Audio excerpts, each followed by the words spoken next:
কিন্তু শুধু জিনিস হারানোই নয়, ভ্রমণে পথ হারানোও সম্ভব।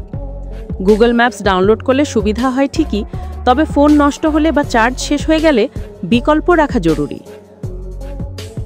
হোটেলের ঠিকানা কাগজে লিখে রাখো, আর যদি স্থানীয় ভাষা না জানো তাহলে কারো দিয়ে লিখিয়ে নাও।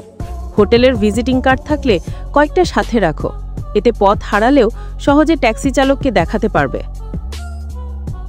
প্রথম দিন আশেপাশের এলাকা হেঁটে ঘুরে চিনে নাও, এতে কফি শপ, এটিএম ইত্যাদি সহজে খুঁজে পাবে। একটা বাঁশি সঙ্গে রাখাও কাজে লাগতে পারে,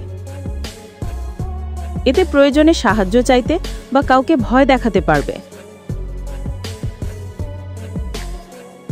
একা ভ্রমণ করলে নিজের লোকেশন পরিবার বা বন্ধুর সঙ্গে শেয়ার করো। চাইলে ডকুমেন্টস আর ভ্রমণ পরিকল্পনা ক্লাউডে আপলোড করে বিশ্বস্ত কারোর সঙ্গে শেয়ার করতে পারো। ফোন হারালেও বা বিপদে পড়লেও তারা তোমার অবস্থান ট্র্যাক করতে পারবে। কখনো কখনো হোটেল এত বড় হয় যে এর ভেতরেই পথ হারানো যায়, বিশেষ করে দীর্ঘ ফ্লাইট শেষে ক্লান্ত অবস্থায়।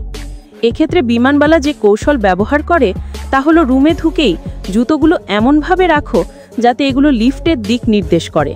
এতে হঠাৎ বের হতে হলে কোন দিকে যাবে সহজে মনে থাকবে।